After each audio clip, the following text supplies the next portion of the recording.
Start. Hello, hello. Welcome to the Monday seminar. I'm Chris Marone. I'm delighted to see so many people here. Yeah, to start, we were off last week on Monday, but we're going to start for the next few weeks and to have continue with the Monday seminar series. Really excited today to tell you, that we're going to hear from Kurama Okubo, who's been in scuba at NIED for a few years, and has been doing some incredibly cool things with large format laboratory fault zones. And he's going to talk to us today about non-self-similar scaling of lab earthquakes. I suspect all of you have been here before, but in case you haven't, this is quite an informal operation. We would like you to mute yourself at the beginning, but we invite you to unmute if there's a point of clarification that you have along the way and to interact that way. And then at the end, we have typically around 30 minutes for a nice extended discussion, question and answer. So especially for young people, really for everyone, we want to encourage you to participate in the discussion and question and answer period. So if it helps you to write down your question, if you're a PhD student or a very early career person, I recommend to you write down a few questions so you know, so you can join us. Okay, I will turn things over to Kurama. Thank you very much for being here. Thank you, introduction, and then hello everyone. I'm Kurama and Okubo. And then I'm very happy to have a chance to talk our recent work today. So I'm gonna talk about our laboratory experiments to focus on the non-self-similar earthquakes. All right, so let's start my introduction. Let me first clarify what's the non-self-similar earthquakes we focus on today. So the scaling of the ordinary earthquakes helps understand the dynamics of the earthquake rupture. So first, I'd like to talk about the moment duration scaling of the ordinary earthquakes. So here I show the so-called the source time functions, how the slip goes on the fault. And this shows I show the three earthquakes, like a small, middle, large one. And then intuitively saying that small earthquakes ends with a short duration, while the large earthquakes takes long time. And this is called self-similar scaling, where the source duration is proportional to the seismic moment in the scaling exponent of the one third. And this type of the earthquakes, the classical model can be varied, like a constant stress drop and constant rupture velocity with the variable source size. This explains very well about self-similarity of the earthquakes. However, today I would like to focus on another type of the earthquakes, which is a non-self-similar scaling. So where the source pulse width is nearly constant, while the seismic magnitude varies. So where the source duration is less sensitive to the seismic moment. So we call this as a non-self-similar earthquakes. And there are many previous studies I will show in the later. And the type of the earthquakes has some implications for the source mechanics, which can be different from the classical model. So that we are attracted with this kind of the earthquakes. And then we talk about the scaling. Okay, so here is the outline. So first of all, I review the non-self-similar earthquakes in the observations and also some previous models which has been proposed in the previously. And then I show the experiments. So we conducted the stick strip experiments to reproduce this non-self-similar earthquake. And then we use that to understand what's the mechanism, source mechanism, their source mechanisms. And then I move on to the dynamic fracture modeling to really understand what is the key factors which is efficiently reproduce the non-self-similar scaling in the subset of the earthquakes. And I'm wrapping up those topics in the manuscript now, and then we will submit this contents in the coming months. So that is the caveat. Okay, so let me first move on to the introductions. Firstly, I'd like to show the one example of the observations at Parkfield. So this is done by the Harrington and Brodsky, and I think this is an early study to pose a question about the non-self-similarity. So they analyzed one the earthquake cluster located near the San Andreas Fault in the Parkfield, and they used the borehole seismic network around install that park field, and then use several seismic stations to obtain the source time function of in this case, in the 5 events. So I picked the representative seismic cluster. And they argued that the source time function pulse width looks and quite nearly constant while the magnitude differs, as I made the introduction. So they argue that this could have the different scalings and the self-similar type. That is a non-self-similar. And later on, they also analyzed the far-field direct P-wave displacement pulse. And this essentially has the similar information about the source the time function. And they again found the similar source pulse width, so with a different magnitude as numbered in this on the left. So although there is some uncertainties in instrumental response and also the pulse effect, but actually this shows some possibility that the earthquakes can be the non-self-similar in some certain context, in the certain conditions. And following this study, there is another observation. So this is also this has also the very careful analysis on the source duration and seismic moment. So this is done in near the Cherumpu Fault, Taiwan, where 1999 Chichi earthquake occurred. And they use the borehole, the seismic stations, and analyze seismicity below this fault. And they analyze the 3 earthquake clusters, this is noted as ABC. And then they analyze the seismic waveform and the P-wave displacement pulse and even the attenuation factor. And then they obtain the scaling between the seismic moment and the duration. And that is shown in the right figure. So here, the diagram, I use this diagram for our result as well. So I would like to explain carefully. The horizontal axis is a seismic moment, and the vertical axis is a duration. And the top axis is a moment magnitude converted from the seismic moment. And in the right panel, they converted the source duration to the source dimensions as with the assumption of the constant rupture velocities. And there are some markers, but I want to point out that these circular markers are some representative moment duration scaling. And they argue that the moment duration scaling is not aligned on the self-similar scaling plotted by this dashed line. Rather, the source duration is nearly constant with the range of the magnitude. So they argue in this study as well, like the non-self-similarity occurred at this and the seismic clusters. And I would like to show the 2 examples to wrap up this introduction. Like one is the low frequency earthquakes in the Guerrero in the Mexico. And they developed, this is done by the Fauji et al. 2020, and they developed the way to evaluate the representative frictional contents of the low frequency earthquake, and then plotted the diagram of the moment and duration. And they found that the scaling exponent is deviated from the self-similar scaling. And the right one is the example of the induced earthquake at Sousse-Forêt in France. And they analyzed the source time function with the spectral ratio method. And again they found some scaling which is deviated from the self-similar one again.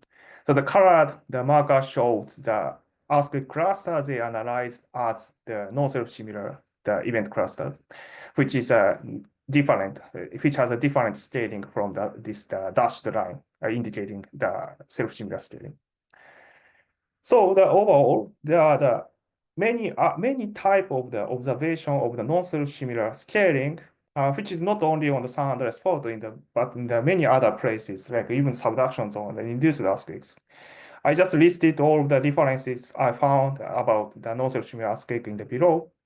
And this is actually the observational fact that about the non-self-similar earthquakes. And regarding those observations, they developed models. So I'd like to show the 2 types of the previously proposed models. One is done by the Lin and Rapsta. Actually, the Lin, he actually did an analysis of the non-self-similar earthquake at Taiwan. And he has an idea that this can be caused by this kind of a heterogeneous stress distribution within the source patch. And they simplified this idea to this model, like the velocity weakening patch surrounded by the velocity strengthening, but within the source patch, they change the normal stress. So which indirectly saying they change the stress drop within the source patch. And then they do the cycle simulations with the boundary spectral element method. And then they obtained two types of event. One is the large event, which ruptures entire the patch, while the small event, the part of the patch is ruptured. And the seismic moment differs between them because of the area and also the stress drop of the patch, but the duration is almost the same from those results. So they concluded that the key factors are the fixed source size with a variable stress drop. So that is what they observed. And the similar idea can be also found in the Vostok 2015 and Renglinier in 2023. And another type of model is proposed by the Catania 2023. This is a recent one. And their model does not require the stress drop change, but change of the source size. But interestingly, they consider the source size difference near the nucleation size.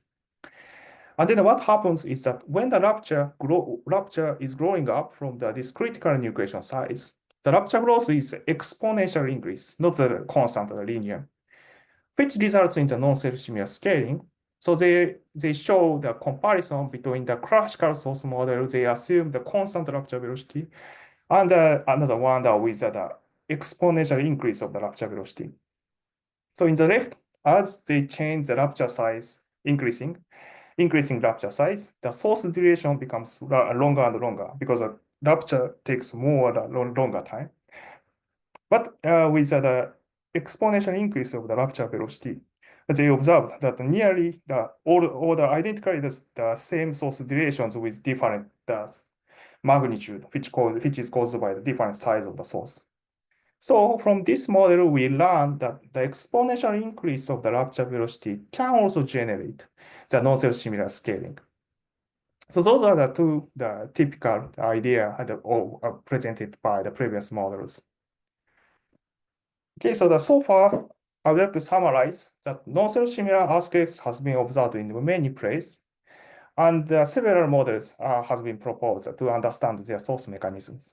However, I skipped very important point that the observation can be biased critically about the instrument response and also the path effect attenuation. So the attenuation really distort the far field displacement pulse, especially for the small earthquake with a high frequency. High frequency components can be attenuated. And in the previous study, that they really did the careful analysis to exclude those bias from the source parameter estimation. And they concluded that the non-self-similarity can be plausible. But still, it's uncertain in the field observations. So that motivates me to learn the laboratory experiments that to identify the key factors of the source mechanisms of the non-self-similar earthquake by the laboratory experiments, which has a less uncertainty of those path effect and instrumental response. And then to really identify what's the important to reproduce the non-self-similar earthquakes. So that's our aim of this study. Okay, so let's move on to the experimental part of this talk. So here, this is the photo of the 4-meter log, 4-meter length, the biaxial log friction apparatus. So in the left photo is just overview, and then the log specimen is a little bit hard to see, but you can see that some of the black part inside this frame. This is a log. This is a metagrav log, and then it's easier to see in the right figure, so that this the long bar is our log sample. The bar of the log sample is vertically stacked inside the frame, and where the fourth dimension is 4.4 meter length, while the 0.1 meter in the width. And we can apply the maximum normal pressure like 6 megapascal. And then we use a metagrav, which is the homogeneous and uniform in the elastic parameters. And it's also it has the high strength to conduct the stick slip experiments. So we use this machine. And here is some configuration of the sensor arrays installed in the specimens. So first, we install the acoustic emission sensor along the fault. And then the strain gauge is again on the top of the 10 millimeter above the fault surface. And then the gap sensor on the interface of the fault. And for the normal stress, we apply the by using the eight flat judges. And each flat judges can be configured for the normal pressure. So we apply the 2 megapascal in the middle of the fault, and then the 0.7 megapascal in the edge of the fault. Sorry. And then the table in the below, so I summarize some of the very details of configuration for the experimentalist. The specification is like, so we do the 10 megahertz of the continuous recording of the acoustic emissions, which is which generates a lot of the data set, like hundreds gigs of the data for the stick slip experiments. But still useful for us to identify all the foreshocks and aftershocks related to the stick slips. And strain gauges, we use the semiconductor type gauge, which is 50 times sensitive than the standard foil strain gauges. So which is useful to identify the rupture propagations during the stick slips. And then the third, sorry, yeah. It's Chris. Sorry to interrupt, but I wonder if you could just maybe if you're going to say this in the next few slides, then just wait. But can you tell us a little bit more about how you decided this normal stress distribution, the numbers center versus the ends? Yeah, thank you. So the first, the maximum is 6 megapascal, I decided 2 megapascal because we want to make some the moderate nucleation pre-slip before the main shock. So later I will show the pre-slip propagations. But when we apply the high normal stress in the maximum, and then the rupture is nucleated abruptly from the edge, and which quickly propagates the entire fault, and then the massive acoustic emission occurs, and then I couldn't analyze the foreshocks and aftershocks in that case. And moreover, I make some gradient in the normal stress to the 0.7 because to again avoid some the abrupt nucleation from the edges. If you apply normally the flat jacks with a 2 megapascal, because of the shape of the fault, the stress is concentrated at the edges of fault. So I decided to decrease the edge of the normal stress at the edge to moderately nucleate the pre-slip from the either side of the fault, which is useful for my analysis of the non-self-similar earthquakes. Okay, thank you very much. And does it step down from 2 to 0.7 just abruptly, or is it to go in pieces? Yeah, so in the flat jack it's abrupt, but since the log sample is continuous, so normal stress gradient is at the end continuous. And the normal stress gradient does not affect some the breakage of the log sample at the edge of the flat jacks or things. So that's the state. Yeah. Thank you. Thank you. Okay, so there is the previous study using this machine by the Yamashita et al. 2022. They use the same machine and did the fundamental the experiments of the basic experiments of the stick slip, the analysis. And since we have the 4-meter length, which is enough to nucleate to observe some of the nucleation phase during the main shock. So here they show the one stick slip event and the evolution of the slip rate at the middle of the fault. So the color contrast shows the local slip rate. Horizontal axis shows the location of the fault, and the vertical axis shows the time. And this markers shows the occurrence, generation of the foreshocks on the fault. So we have the quasi-dynamic, the nucleation phase before the main shock, before the onset of the main shock. And then they found some the generation of the foreshocks with the increase of the local slip rate. And the right shows a two set of the stick slip experiments, and they found some the distribution of the foreshocks along the fault.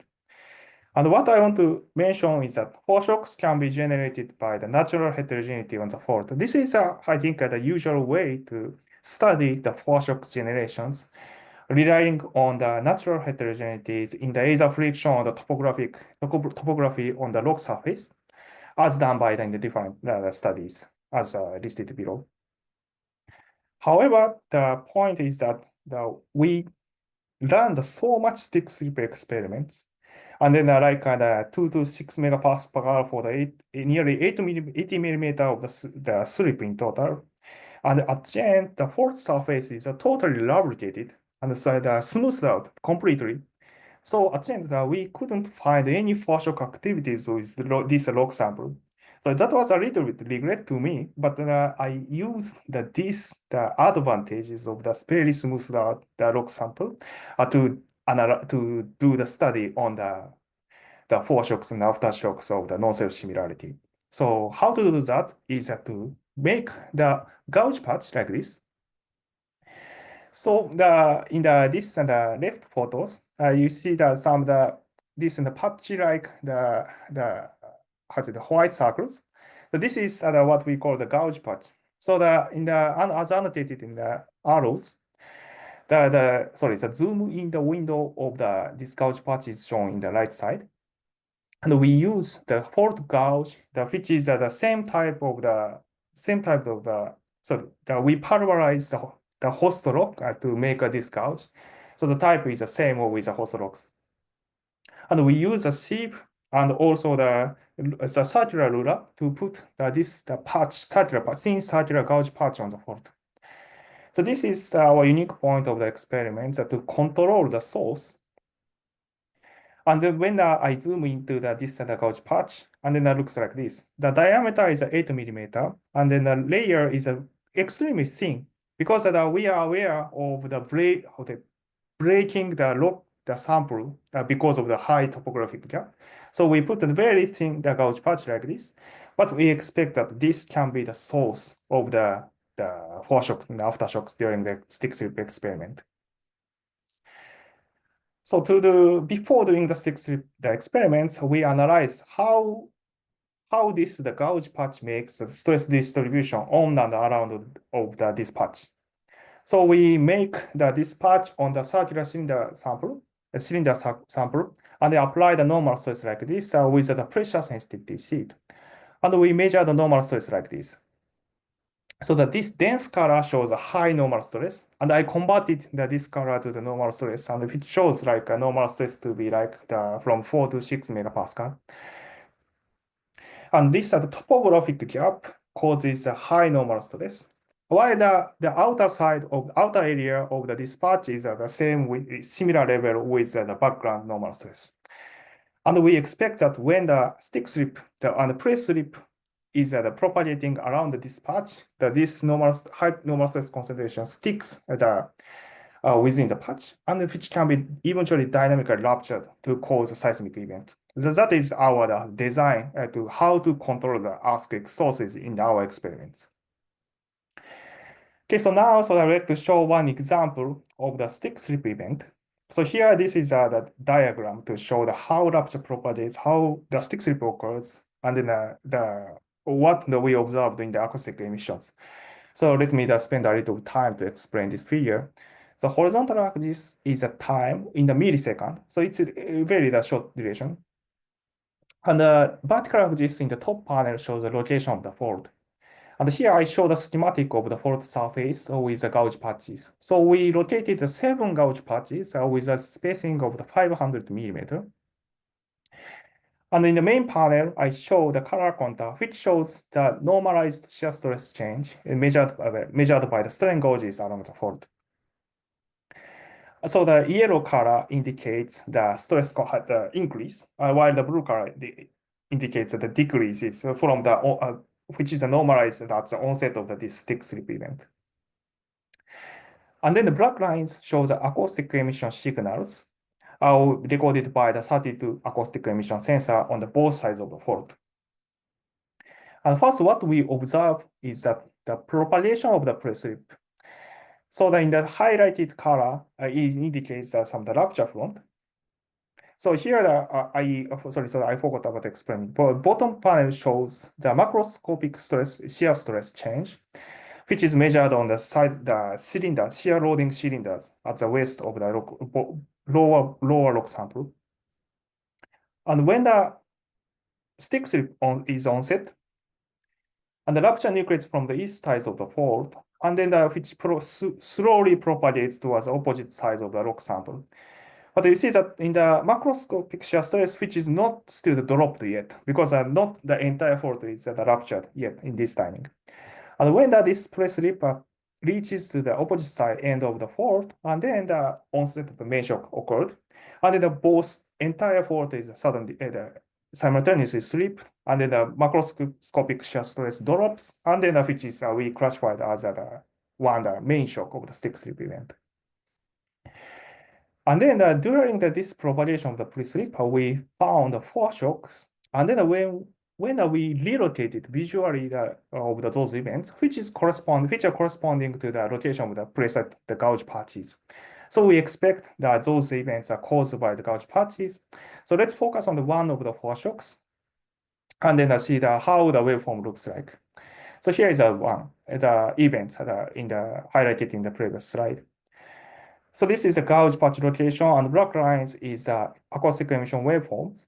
And what we can find is first the arrival time computed by the location of this gouge patch is well corresponding to the onset of the P wave pulse.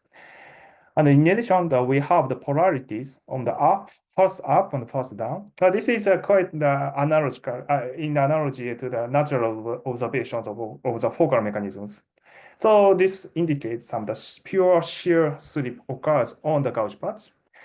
And with those two evidence, the P wave arrival time and the polarity of the acoustic emissions, and we decided that this event is caused by the preset the gouge patch. Okay, so we obtained this kind of 4 shocks for the different gouge patches with the 4 shocks and aftershocks for 56 stick slip events during the one set of the experiment. And we collected all the waveforms and then aligned to plot how it looks, and which looks like this. So here I plotted the waveforms from the same gouge patch and recorded at the same acoustic emission sensor numbered as the eighth acoustic emission sensor. And then the left, the main panel shows the acoustic emission waveforms. So here I reordered in terms of the magnitude, and the left ID shows the chronological order. So there is no trend like in the magnitude of the chronological orders. But no, we see the clear difference in the magnitude, while the looks at quite high correlation with the AE waveforms. And that is very interesting to me. And then I try to normalize the amplitude like this. And then still we see the highly correlated waveforms. And then we see the P wave arrival, consistent P wave arrival, and the S sometimes. And this is a Rayleigh wave of the side surfaces, and even some the reflected waves from the side surface of the rock sample.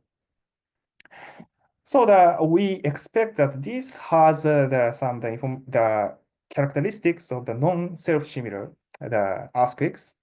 So before concluding those are the non-self-similar scaling, but we did the careful analysis of the pulse effect and instrumental response.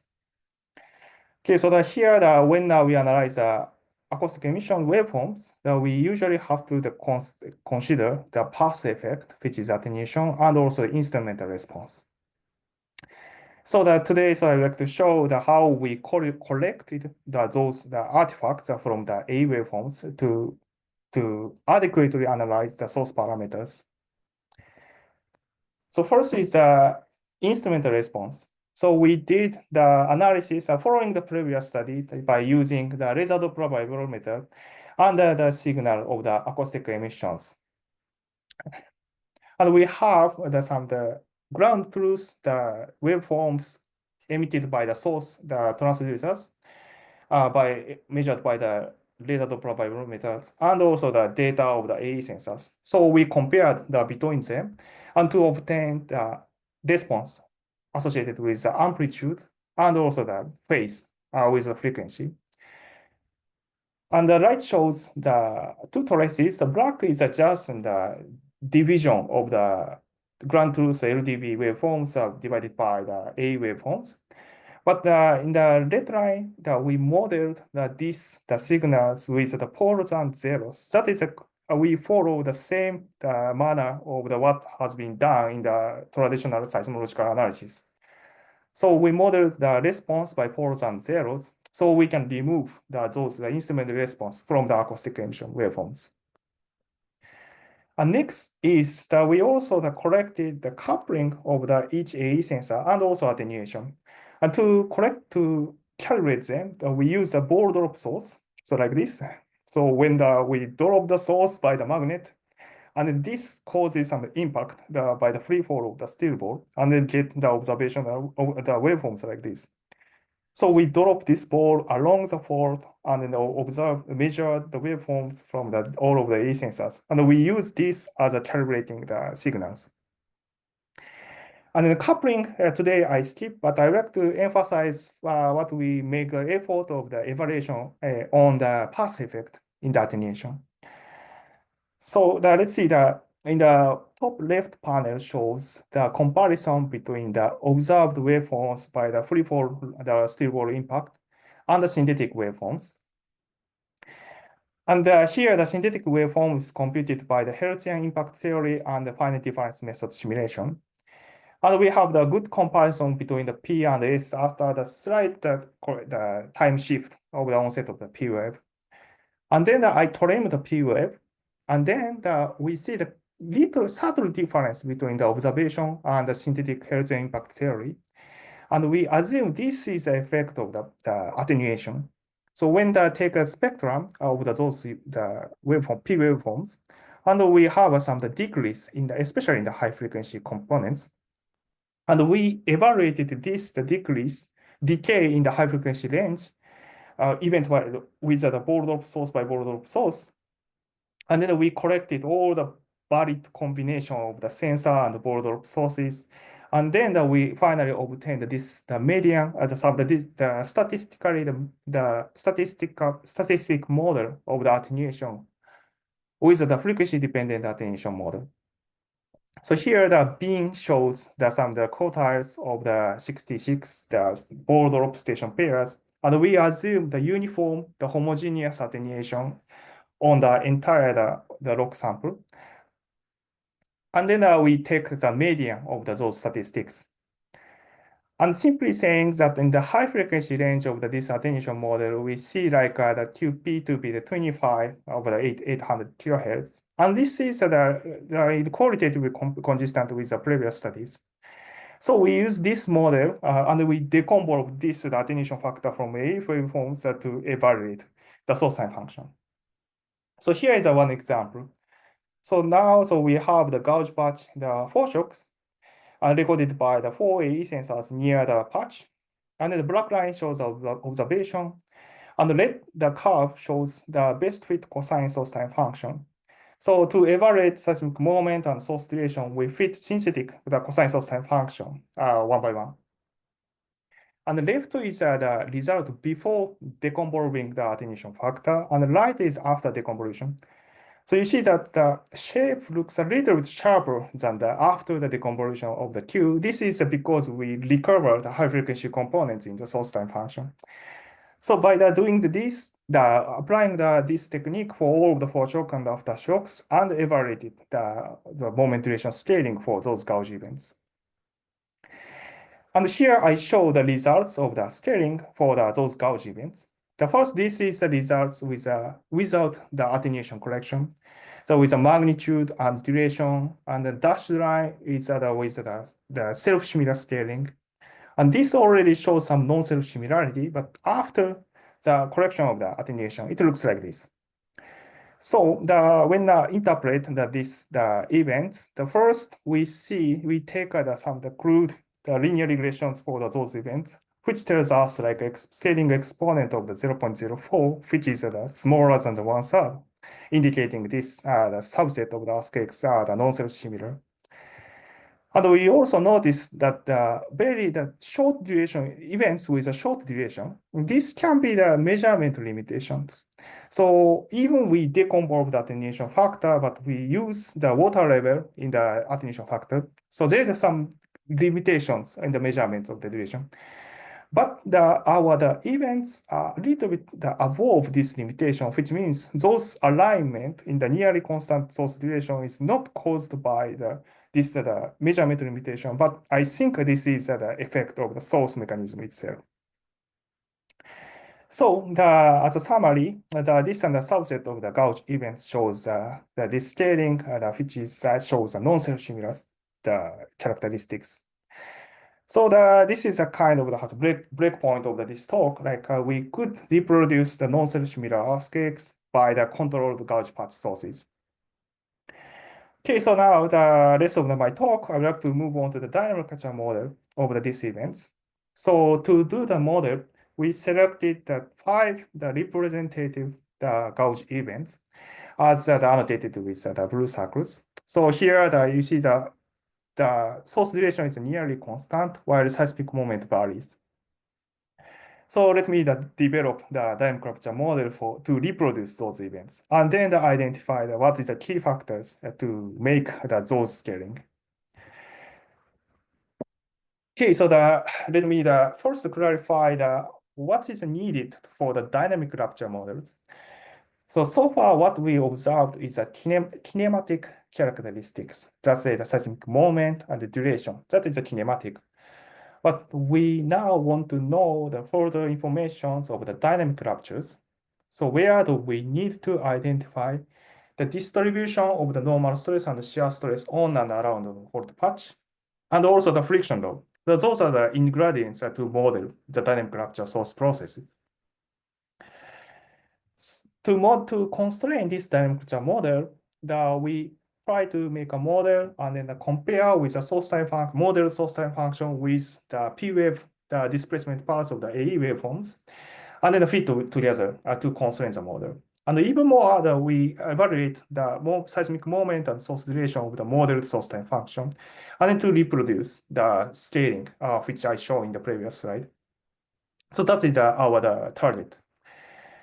And first, I would like to make one assumptions that the model may not be unique without any constraints, which means that if we tune the parameters like a source size or the DC in the friction load or the heterogeneity in the fault and whatever, and at the end we reach the good source time functions which reproduce the scaling in the different way. So the dynamic capture model has a lot of the parameters, so it's very difficult to find the unique solutions, but it can be very non-unique, and then it's difficult to find truly the best fit the dynamic capture model. However, that is not our aim of this study, but we want to find something is fundamental to reproduce the non-self similarity. So let me fix the patch size and the nucleation location in this study, and then try to investigate what factor is needed to reproduce the dynamic capture model of the non-self similar gauge events. So to model the dynamic captures, I compared the characteristic of the gauge patch and the conventional models. So comparing those images and these models, and then the shape of the circular patch is okay, so that we can concentrate very well. But there is a difference between them. That is the barriers surrounding the patch. So in the conventional models, usually we assume the very strong barriers, like a velocity strengthening barrier. On the other hand, we have the bare rock-to-rock contact surface, which is a friction coefficient of the 0.4, and we think that is not so strong to abruptly arrest the rupture.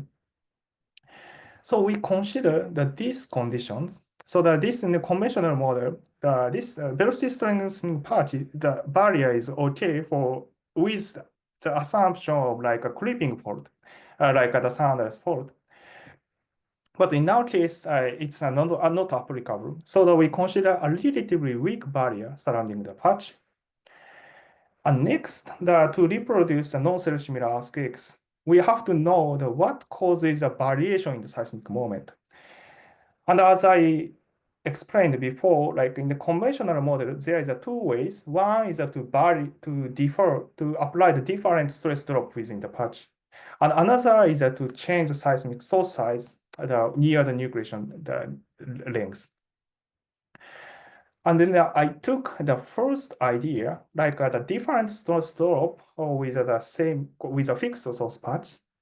And then to make that, we make a difference between the peak frictional strength on the patch.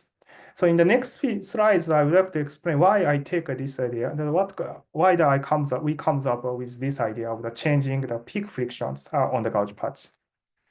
So actually, we computed the cumulative local slip, which is defined like this. So as the pre-slip propagates around the gauge patch, we have the measurement of the gap sensor. And then the foreshocks occurred following the rupture front, so that we have some amount of the cumulative slip at the timing of the onset of the foreshocks. So this is one example, the actual example of the cumulative slip during the pre-slip. So pre-slip is nucleated on the west edge of the fault and propagates slowly from the west to east. And then this is the profile of the slip along the fault at the timing of the foreshocks. So we have a certain accumulation of the foreshocks, the slip when the foreshock occurs, and which suggests like that the situations like a seismic slip propagates surrounding the patch, and then that seismic slip accumulates shear stress, and eventually it ruptured. So I evaluated these quantities for all the foreshocks, and then I got this scaling like this. So horizontal axis is a seismic moment, and the vertical axis is a cumulative local slip. So we have some outliers. It's a little bit scattered, but when we focus on some correlation between the moment and cumulative local slip, we would agree that there is some positive correlation between them. So this positive correlation says that a lot of the cumulative local slip accumulate as the cumulative local slip increases, which ruptures dynamically, with a more larger the stress drop, and which causes the larger seismic moment. And I think that's the way to think about why the seismic moment varies. It can be inferred from the results about the comparison between seismic moment and local slip. So we take this idea to the model, and just we think about what's the micro mechanism of this correlation, which can be the one is some variation in the formation of the force chains, even though the gauge layer is quite extremely thin. So I think it's not directly applicable for the previous studies, or the different slip interfaces, either within the gauge layer or the gauge and host rocks, because we don't make any effort to capture the gauge on the rock surface. We just put and we apply the normal stress. So I think the slip interface varies between the gauge layers and even the gauge to rocks contact. So I think those factors contribute to the difference with the peak frictions. So the overall, to take this idea and then include the effect to the model, which is showing like this. So left is the distribution of the shear stress and normal stress and frictional strength for the 5 different target events. So the black line is the normal stress, and the solid colored line is the shear stress on the fault, in the initial shear stress on the fault, and the dashed line is the peak friction. And this is actually the cross section of the 2D, the stress distribution on the 2D planar fault. So we set in the same size of the 8 millimeter in diameter, same with the gauge patch.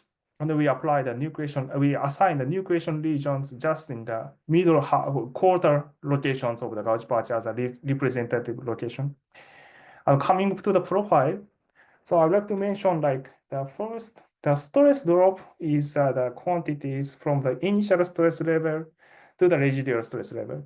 So which we found the best fit the stress and the frictional conditions by trial and error. And then in the outside of this gauge patch, we have a negative stress drop. This is a kind of the weak barrier.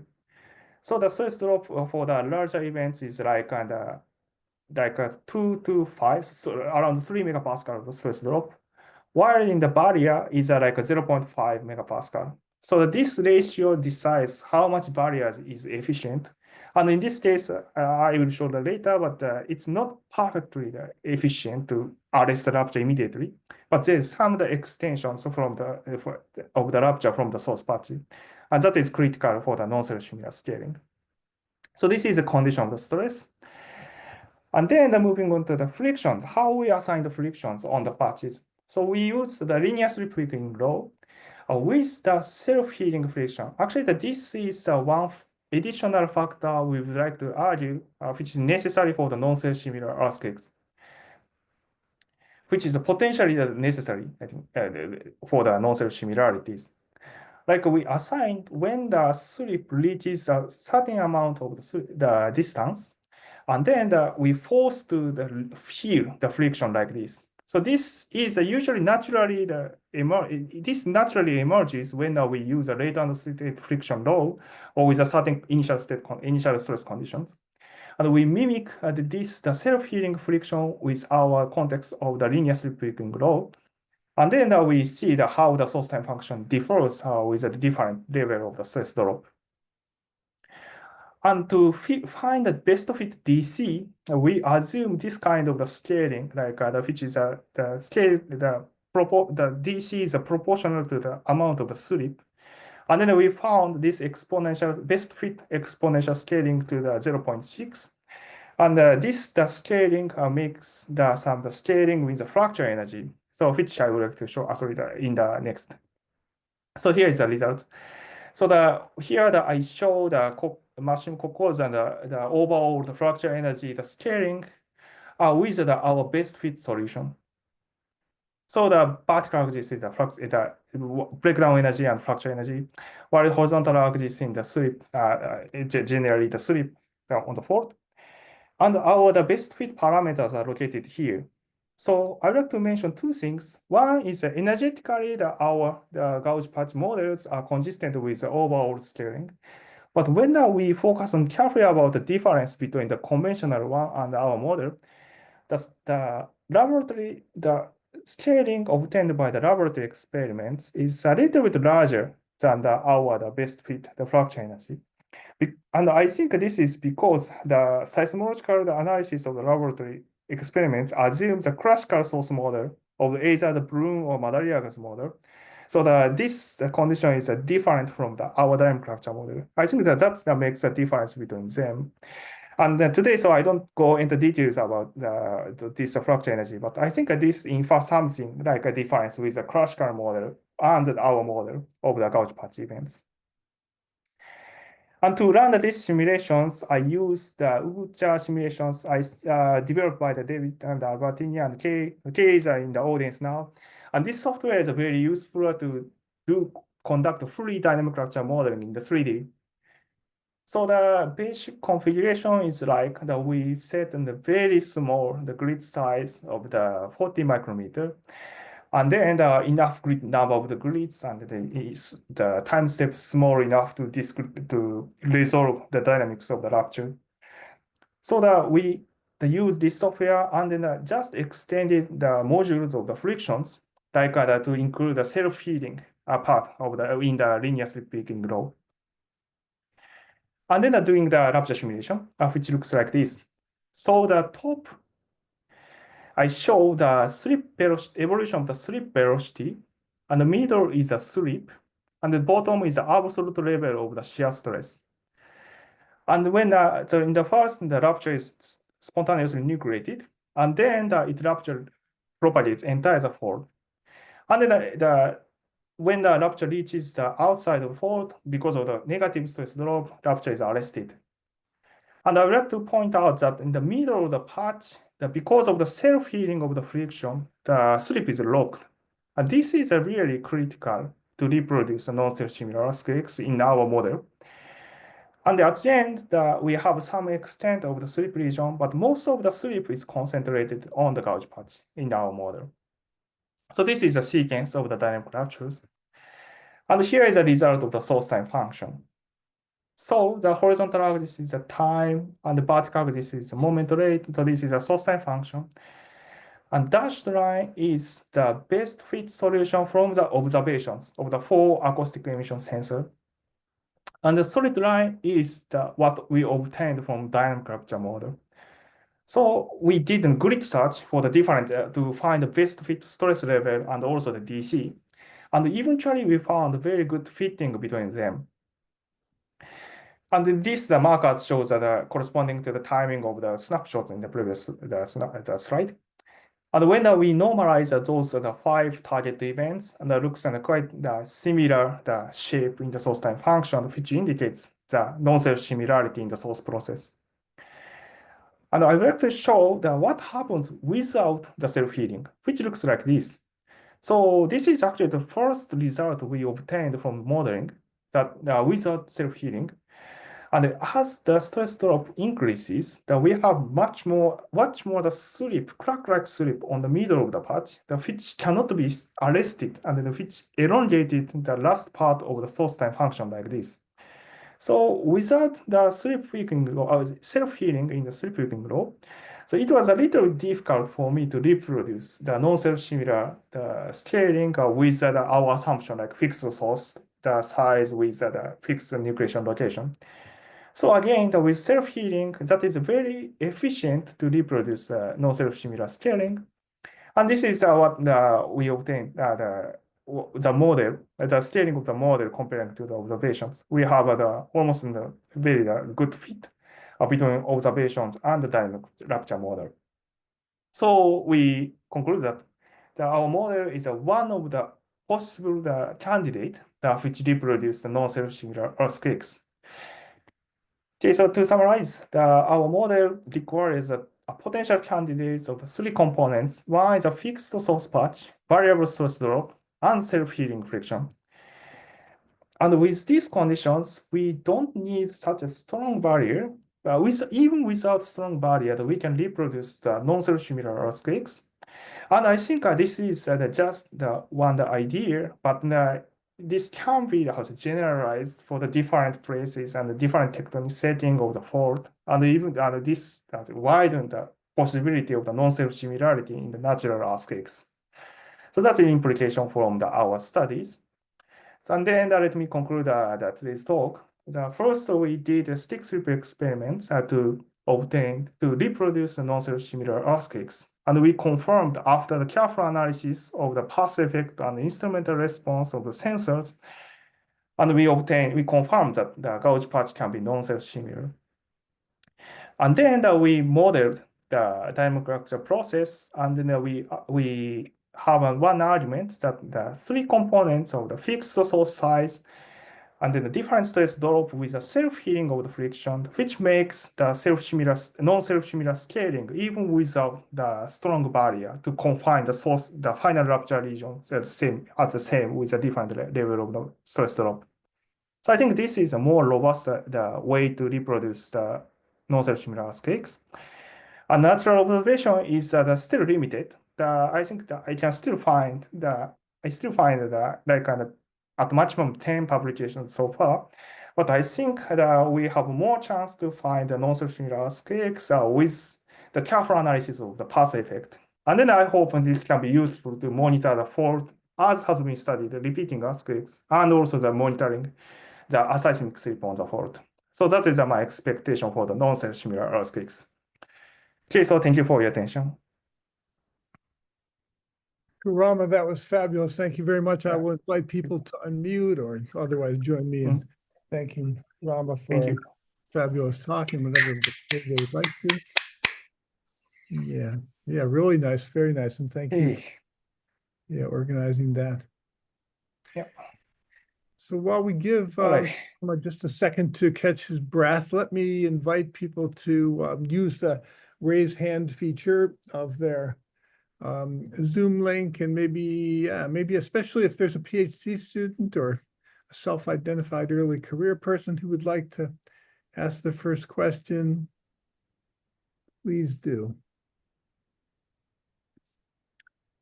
And to raise your hand. Okay, please go ahead, Hong Yi. Thank you so much for the talk.